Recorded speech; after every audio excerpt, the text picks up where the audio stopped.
एक कैफ़े को खुद से डिज़ाइन करना बिल्कुल भी आसान नहीं होता, इसमें बहुत सारी चीज़ें आती हैं। तो पौधे लेने के बाद आज हम जाते हैं लाइट शॉपिंग के लिए, क्योंकि यार कैफ़े में लाइट्स उतनी ही ज़्यादा ज़रूरी हैं जितना कि फूड। ठीक है, अच्छी वाइब आएगी, अच्छी लाइट लगेंगी।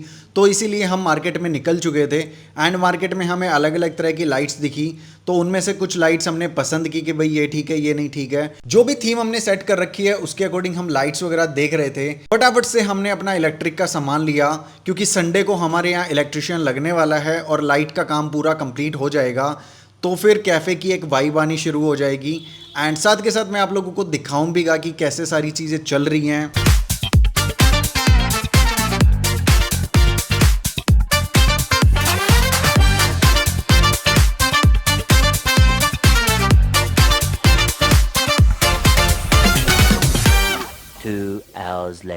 उसके बाद हम डायरेक्ट किचन पहुंच जाते हैं और यहाँ आकर देखते हैं कि हमारी मशीन में सबसे पहले प्याज की घिसाई हो रही थी एंड साथ में अपना मोमोज के लिए आटा भी लगाया जा रहा था, क्योंकि आज बनने थे हमारे पनीर मोमोज। एंड पनीर मोमोज के लिए सारी चीज़ें हमने फटाफट से रेडी करी। अब बारी आती है इनको अच्छे तरीके से बनाने की।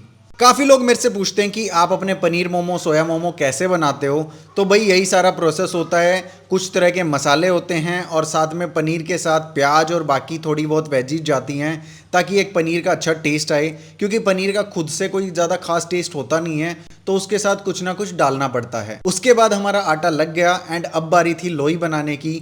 फटाफट से लोई बन रही थी एंड साथ में अपने मोमोज की स्टफिंग भी भरी जा रही थी एंड मोमोज भी धीरे धीरे अपना शेप ले रहे थे। और ये काम जितना दिखता है उतना आसान होता नहीं है, क्योंकि पूरे दिन बैठकर आपको हाथों से मोमोज बनाने पड़ते हैं। कभी कभी उंगलियां दर्द हो जाती हैं और कभी कभी इतनी बोरियत फील हो जाती है इंसान को कि पूछो मत। यार बाकी बिजनेसेस का मेरे को पता नहीं, बट क्लाउड किचन बिजनेस में बहुत सारे कॉम्प्लिकेशंस हैं, बहुत सारी ऐसी चीजें हैं जो आपको डेली सोल्व करनी पड़ेंगी।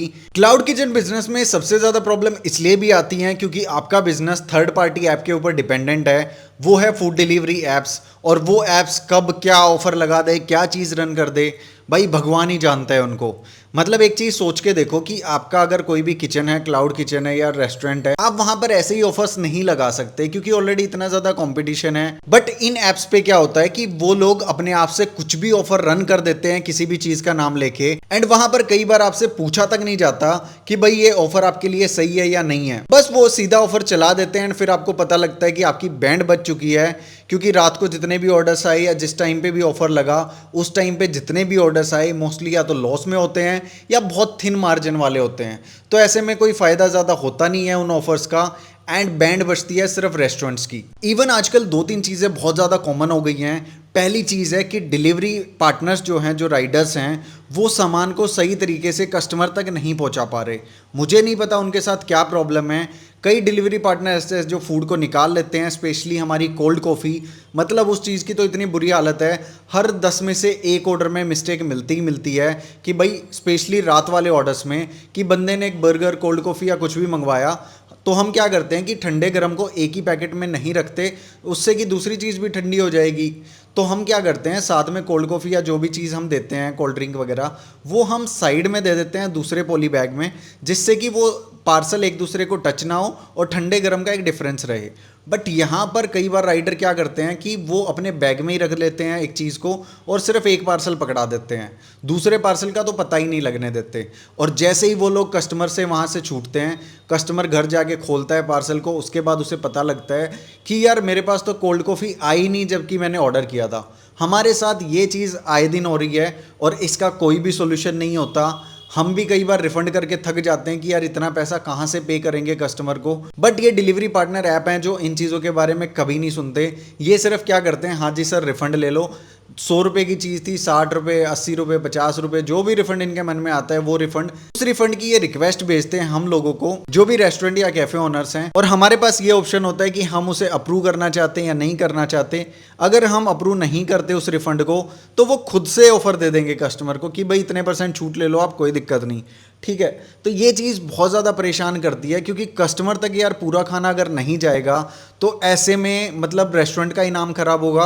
क्योंकि कई सारे कस्टमर ने रिव्यू में ये चीज़ भी लिखी है कि हमारा टाइम खराब हुआ, हमारा पैसा खराब हुआ, हमें कंप्लीट ऑर्डर नहीं मिला।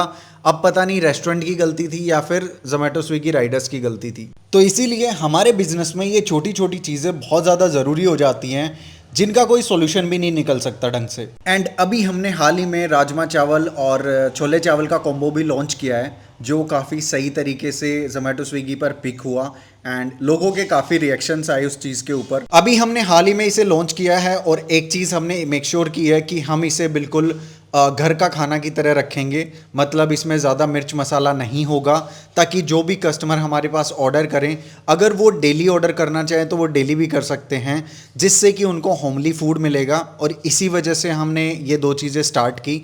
बाकी जैसे जैसे कस्टमर्स के रिव्यूज़ आते जा रहे हैं वैसे वैसे हम उसे इम्प्रूव भी करते जा रहे हैं, और हर एक चीज़ जो है इम्प्रूवमेंट के साथ ही बेटर होती है। मुझे अच्छे से याद है जब हमने अपना बर्गर, मोमोज, पिज़्ज़ा ये सारी चीज़ें स्टार्ट की थी, तब भी हमने बहुत ज़्यादा इम्प्रूव किया था चीज़ों को, जो जो कस्टमर के फीडबैक आ रहे थे, और अभी वो चीज़ बहुत सही तरीके से बन रही हैं, तो धीरे धीरे ये चीज़ें भी बहुत अच्छे तरीके से पिक हो जाएंगी। बाकी अभी एक चीज़ बहुत सही होगी, अपना जो किचन का काम है वो जल्दी खत्म होने वाला है और सिटिंग स्पेस जल्दी ओपन हो जाएगा।